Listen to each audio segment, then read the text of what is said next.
Hey guys, Gary J here, and today I'm going to talk about fountain pens, and this is going to be kind of like 101 on fountain pens to give you some idea about fountain pens, and I'm talking about the early 1900s type fountain pens, and they are still around. There are a number of people who still love to write with fountain pens. I do. I have probably about 40 different types of fountain pens. I mean, they all work kind of the same, but they're different colors and shapes and so forth. And so I really like the fountain pens. And for example, what is a fountain pen? Because some people will say, well, this is a fountain pen right here. And that's not really the fountain pen. We're talking about, take for example, this one right here is kind of neat. This is a retro 1951. Now this one right here is 1940s right here, Morrison, this one here. But looking at this right here, sometimes they come in very nice containers like this right here. And this was the way the 1951 model like this one would look. And a very beautiful pen right here. Now, I know we live in the age of technology where people like to text and write Word documents and stuff like that. But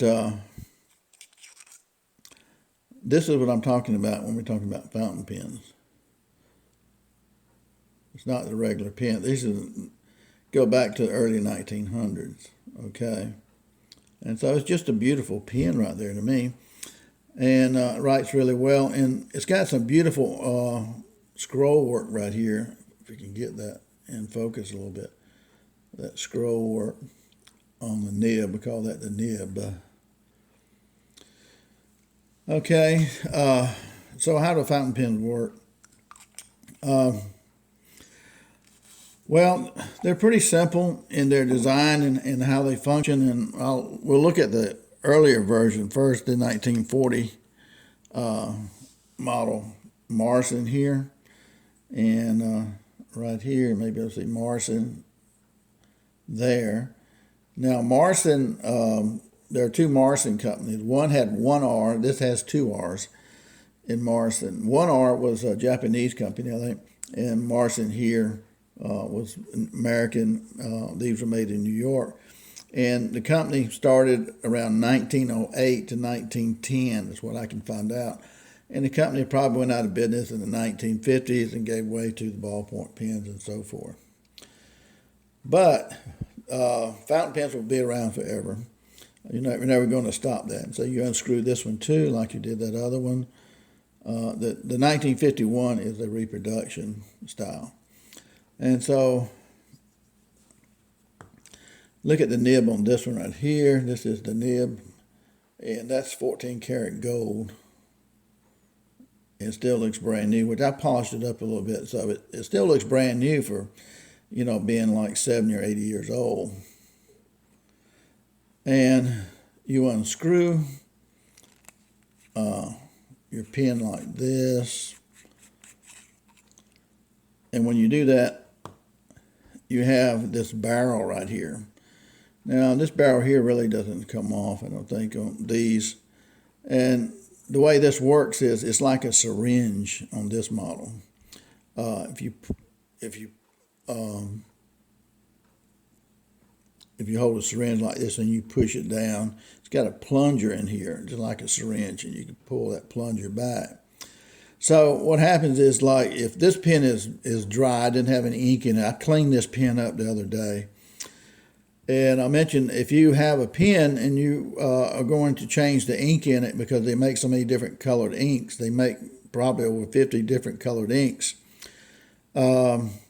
If you wanted to go from a green to a reddish color ink, whatever, you first got to clean this out really good, especially this part here. And how do you do that? Well, the simple way of doing that is to take a sink and put hot water in it, like a bathroom sink maybe. That's what I do. Run hot water in it, and take your pen here and stick it in the hot water and pull this all the way back, this plunger all the way back, and it'll suck in the hot water, and then just push it forward and blow that hot water out, and you'll be surprised how much ink comes out of here. And you keep doing that. You may have to do that 25 times until you don't see any color of ink left inside here, because it gets all inside these little ports right here, which that's what they're designed, kind of like a reservoir to hold ink to. And ink gets behind this nib, this gold piece here. So that's kind of what that does. You just keep plunging it back and forth until there's no more color coming out of that, and change the hot water in your sink a few times. And once that's clean, dry it off real good. And I use a hairdryer to blow off this just a little bit. But then you take your inkwell, say this will be your inkwell here, and you stick it down into the ink like that, and then you pull back on your plunger. You see the plunger right here coming back. That's sucking up the ink. You pull it back slow because you don't want to get a lot of air in it. You're always going to get air in it, seems like, most of the time. But the little air bubble that you get in it, you turn it up vertical, and when you have it vertical, you just tap it. Air pocket comes to the top. Slowly push this forward until you get the air out. You'll see it kind of bubble out. And then you look at your nib here, and you'll see how dry that is right there. You push your plunger forward just a little bit until you see ink start to run inside here. It starts getting wet, a wet look. Then you're priming this part right here. And you don't want to overdo it because you'll spray ink. And then you can start writing with it, and after a few seconds, you'll see it start writing correctly. It'll be kind of faded to start with, and then it'll start writing correctly. So that's how you prime this right here on this model. And once you have it primed, that's the only time you have to do that, to get ink down here. Otherwise, it'll stay there. And anytime you pull out your pen, you should be able to write with it, just like with a regular pen. And the screw on right here, you don't have to worry about it leaking or anything like that. And so that's basically how this particular one works, like a syringe for the older styles, I guess probably from 1910 on up. The other style, say like this one right here, is a really pretty marble one here. When you look at these black ones right here, now these are real popular. The black to me is real popular in Japan. I see a lot of these sold. In Japan, the black one here, some of them that look like this one right here in Japan, they have different names to them. And in Japan and China and other places, they have fountain pen stores you go into, and they sell all different types of inks and fountain pen paper. There's certain paper you can use for fountain pens. And when you see one kind of like this, sometime to me, the store clerk there will let you write with it, except when they let you write with one of their pens. Their pens, a lot of them you'll see go for like $300, one like this, or $600 or $1,000 for one pen. And so those people really have a love for them. A lot of kids are in China, especially, were raised up using fountain pens too, the cheaper fountain pens. And so in some of the Asian countries, fountain pens are very popular. In the United States, fountain pens are very popular among certain people. And so they're still around. They always will be around. Any important document or manuscript that's signed, a lot of times, if it has a lot of power, sentimental value, will be signed with a fountain pen, like something similar to this. But this one right here is a very pretty pen, marble here, and you pull that off, and this is the nib again. Now, if you can see the nib here, this has got some beautiful workmanship done on the nib right here, the gold and kind of a silver color right there.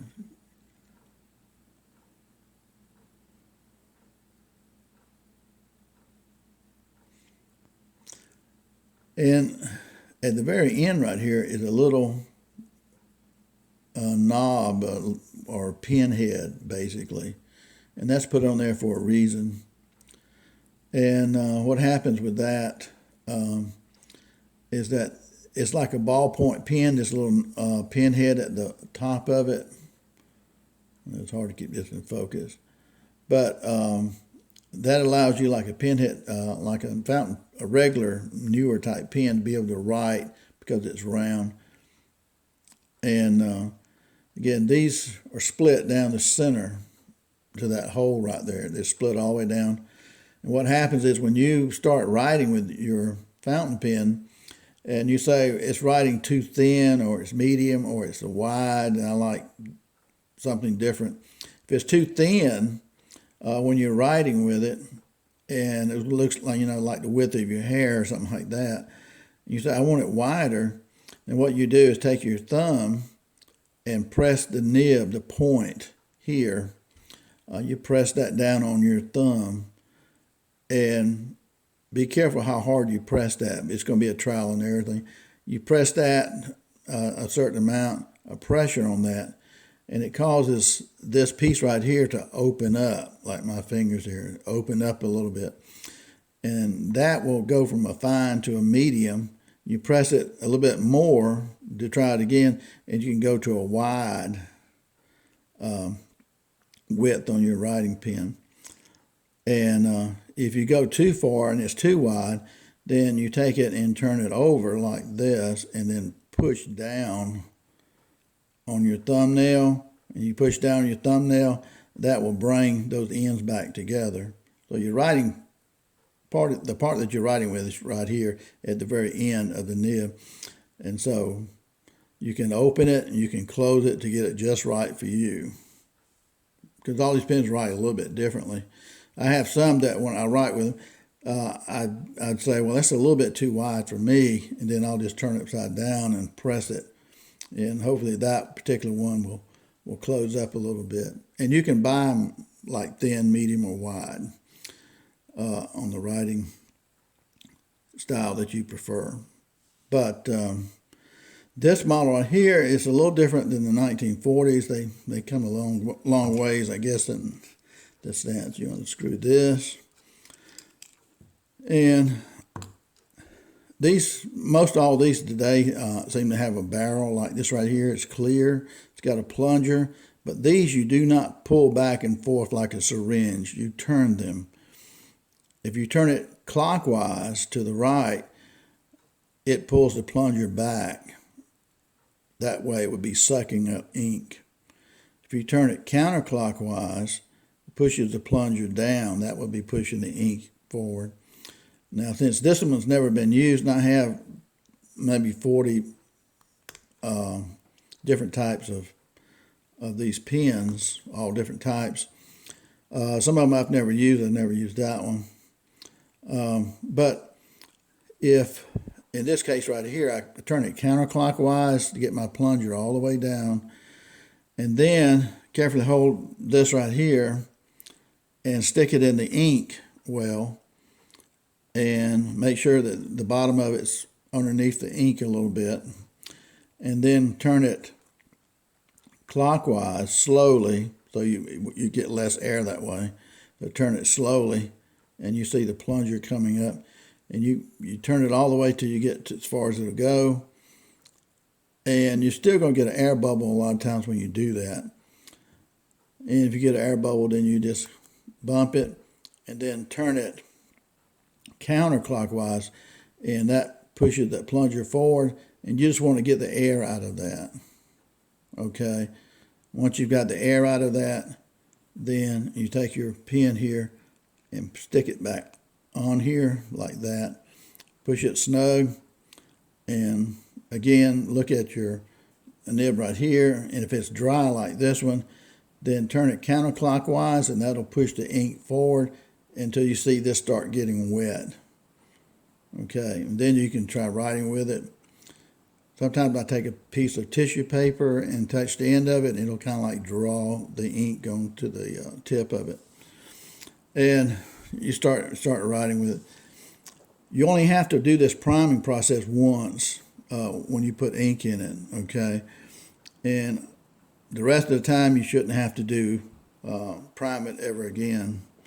Occasionally, if you haven't used a pen in a couple of weeks, you may have to take the pen out like this right here again and turn your back end device right here counterclockwise and push the plunger a little bit to push some ink in here to re-wet that and start writing again. But if you use them regularly, you don't have that problem. So this one's a little different. The earlier ones, you use like a syringe. You pull it and push it in. These, you just rotate them. So that's pretty simple.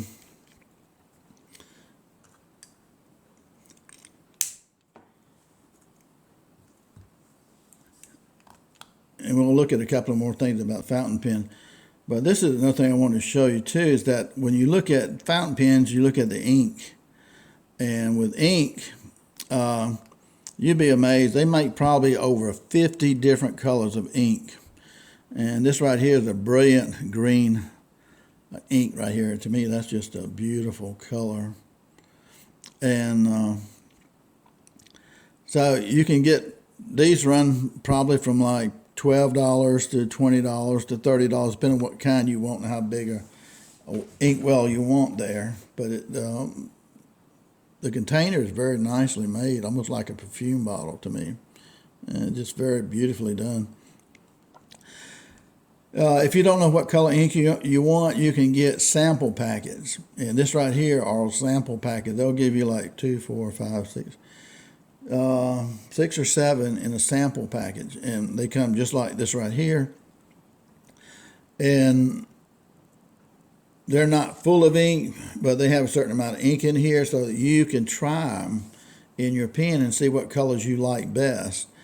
This one's called Liberty Elysium, I think it is, Liberty's Elysium. And this is a beautiful royal blue type color right here. And this one right here is called Majestic Blue. And it's hard to see how beautiful the blue is here because ink's usually kind of dark anyway. And here's one I've used this one up pretty much. That's Apache Sunset. Apache Sunset. And you see that color right there. It's really pretty reddish color. I'm trying to get that in focus. And this right here is Red Dragon. You see how dark that looks? But when you turn it sideways, you can get an idea of that reddish color. Really pretty color. So you can try all these different ones. This is Ancient Copper. Ancient Copper here is really pretty too. It's really hard for you to probably see that. But it's a beautiful color. Be surprised at different hues. And sample packs are not that expensive either, and so you can find the ink that you want to buy before you buy one of these, because these are a lot cheaper than buying a whole bottle, and they make bigger bottles than this, and they usually are very beautiful looking ink bottles. I have several different ink colors. So you got your fountain pen, you got I think I showed you how to flush that fountain pen to clean out the ink out of it if you're going to change from one color to another. I showed you how to draw it up into the pen barrel itself, and that there are different types of inks, and that there are some types of ink that you do not put in a fountain pen. Like some of these black inks that are made for calligraphy, sometimes they're a different type of ink. So there is a particular type of ink that goes in fountain pens, okay? Well, it's raining outside. So this is kind of the beauty of fountain pens. So the other thing is that with fountain pens, composition paper like this right here can bleed through with a fountain pen. Depends on whether you got it like thin, medium, or kind of wide on the nib. If it's putting down a lot of ink, it can bleed through. But they make different types of paper just for fountain pens. And this right here is called Rhoda. This is called dot pad, and let's see if you can see the dot pad. What the dot pad does is you can write in between the dot pads. It's like pretending those dots are one straight line. So this is just kind of like a notepad. This is made in France, and there are those that are made in Germany and other parts of the world that are made for fountain pens, particular for fountain pens in the sense that, you know, they are high quality paper and all of that. And they come in all different sizes that you can get for your fountain pens. So there's special paper if you want to use special paper for fountain pens. Another thing too is, like, I have this book right here that I bought some time back, and this is kind of like where you would use as a journal. The reason I bought this right here, it's all leather backing, is that it's got really thick paper in it, so it's not going to bleed through this paper right here. So this is really kind of nice to me.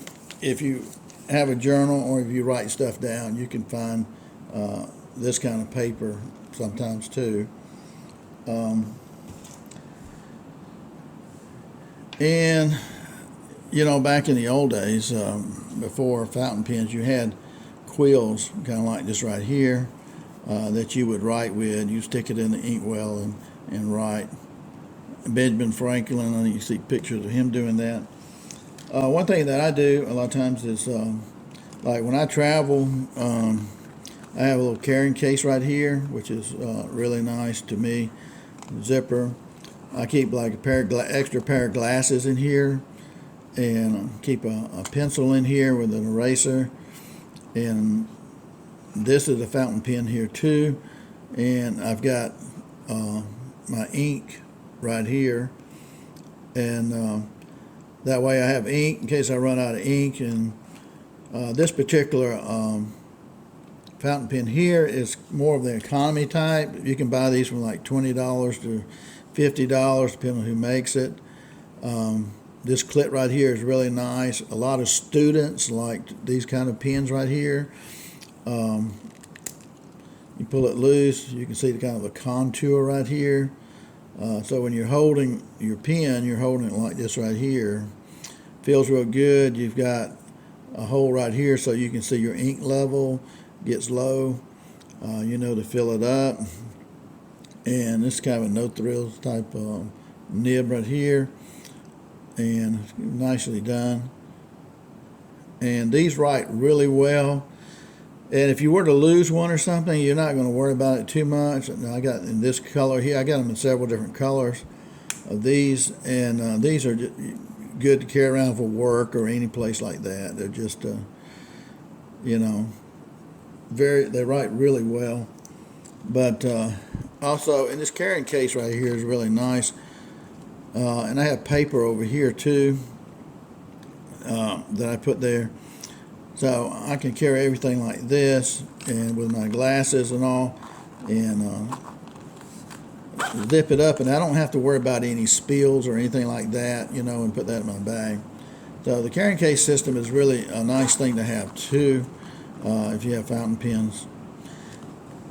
Now, I know somebody's going to ask, well, when you use a fountain pen, don't you get ink all over your hand? The other day I had ink all over my hand, but it was because I was cleaning out this 1940 model Morrison right here. I flushed that thing about 30, 40 times to get all the old ink out of that. Now, when you get into old fountain pens, they're collector's items a lot of times, so you can pay a good bit of money for those. And you can look on eBay and get an idea. So I guess basically that's really what you need to know about fountain pens. On the prices, $20 to several $1,000s for one pen, depending on what you want. And if you want to get into trying out a fountain pen and seeing to see whether or not it's something you like, then I encourage you to try that out. Buy a pen for $20, fountain pen, decent pen, $20 or $40, and buy maybe a sample of ink for just a few dollars, and try writing with one. And the thing with writing with, I don't know if I went over that or not. The thing with writing with a fountain pen is that you're going to, let me use this, you're going to hold it like this right here. If you try to write like this, and I've seen people try to do this because they didn't know, but this is backwards, it's not going to work. It might work a little bit, but it's not going to do any kind of good quality. But this is the way you're going to hold it, like this right here with the point against the paper. And when you're writing, you may have to tilt it just a tad to get a better, smoother writing and get the ink to flow the way you want it to. And also, remember, if you put pressure on here, it'll make the mark that you leave wider. If you push down on it, you can make it wider. And so you don't want to have to push down very hard. It should be very fluid, like a regular ink pen when you're writing with these. And it shouldn't be grabbing the paper. Sometimes if the nib is not even on the bottom right here, then you'll feel it like scratching the paper, and then you need to adjust that. And there's a technique for that. But otherwise, you just start writing with it as long as the point is like, against the paper. And you may tilt it just a tad, and you might feel it write a lot smoother. So that's basically how you're going to write with these. And I really like this reproduction right here. Such a beautiful pen. I know in today's age of technology that, everybody's texting, everybody's using Word documents and stuff like that. And they say, well, I don't have time to use pens, don't want to use pens. But I can tell you that nothing is more personal than when somebody sits down and writes a letter or poetry or a poem or something that's going to be sentimental or cherished down through the years, as a person sitting down and writing on paper with a pen. That's more personal than any text message or document. Not that it means more, but the person put more effort into it. Okay, recap. The older pens work like some of these work like a syringe, draw the ink up from the inkwell. Some of these right here, the newer type, you just screw them right or left to draw ink into them. The nibs, the end of them, some of them are a lot better than others, and that's what you pay for sometime. And this one's 14 karat gold, which would probably cost more, depending on what you get on it. And your different color ink, maybe 50 different colors, your sample ink over here that you can get, and just a lot of fun to write with. A lot better than using the quill, of course. Quills, usually beautiful writing with quills when you look at old manuscripts too. So we'll show you how it writes with how it writes with using a fountain pen on paper like this right here.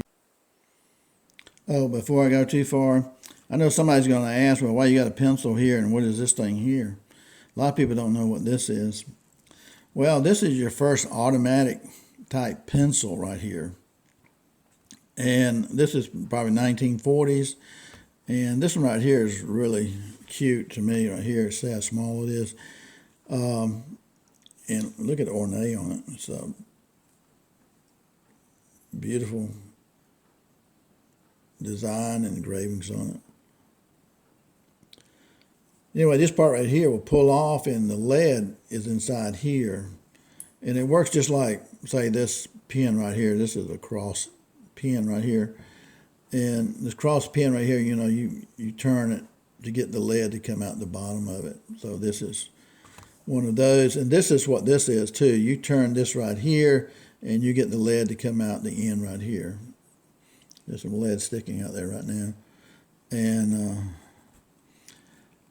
so you think about in the 40s, if this pen could talk, it's got this little dainty little thing here. I can imagine a teacher wearing this around her neck, and this was like top of the line right here. You couldn't get any better than this in the 40s, and just beautiful, great gifts. I would think one of these would be a great gift for a teacher too. These are really hard to find, the originals. But that's what that is, a pencil. So we've come a long ways from these pencils, which write about, I think these write 2 or 3 miles of lead. You could write a line that's 2 or 3 miles long with a pencil.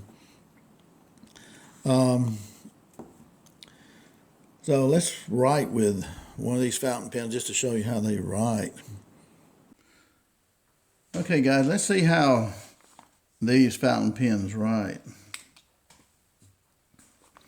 We'll write an old saying, now is the time for all good men to come to the aid of their country.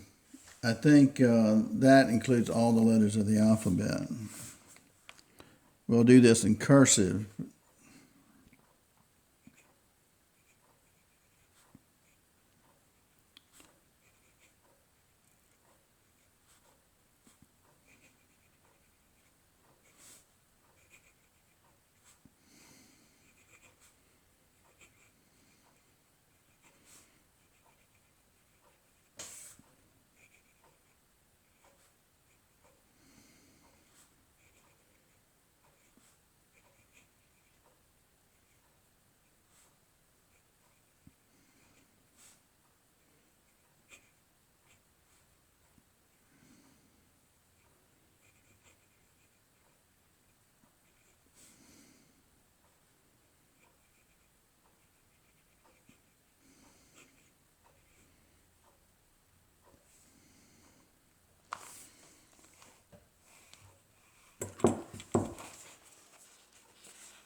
Now, maybe you can read this, maybe you can't. A lot of people are not used to reading cursive anymore, it doesn't seem like. But now is the time for all good men to come to the aid of their country. And this is kind of like the old style of writing that, you may have seen in the 1800s, a little bit like that.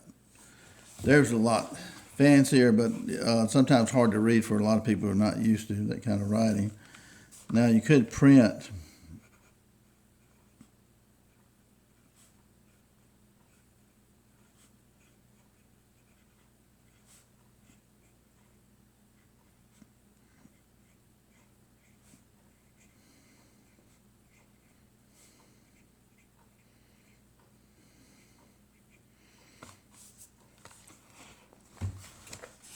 Now in printing, I'm just writing a part of that sentence there. Now is the time for all good men. People have different styles of writing and printing, but I think anybody can figure out the alphabet for this right here to understand what was written. And we like numbers.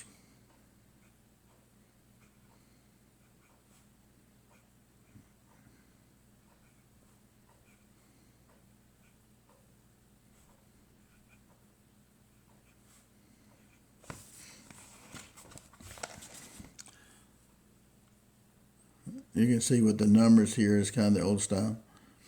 But people have gotten away from cursive writing so much that a lot of people can't even read it today. I had a letter returned to me from the post office because they couldn't read cursive writing.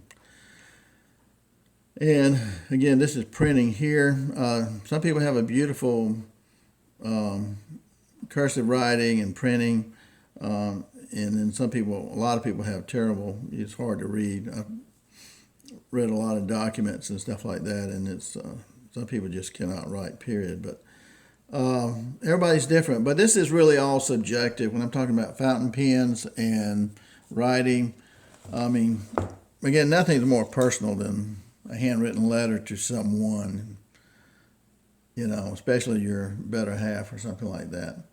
But hopefully, it gives you some idea that you can still use fountain pens, and they write beautifully, and they're a lot of fun to write with. But I hope this helps you guys if you think about getting a fountain pen. It's well worth it if you hadn't written in a long time. It is said that it's real good for men and women to write a daily journal of their life, and it's real helpful in the future when you get older too, to look back at some of the things that happened to you in your life. So,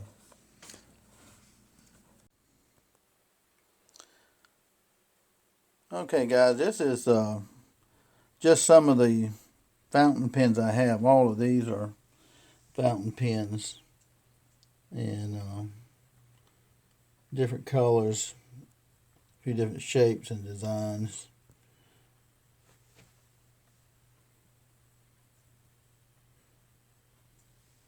And different types of inks and writing material.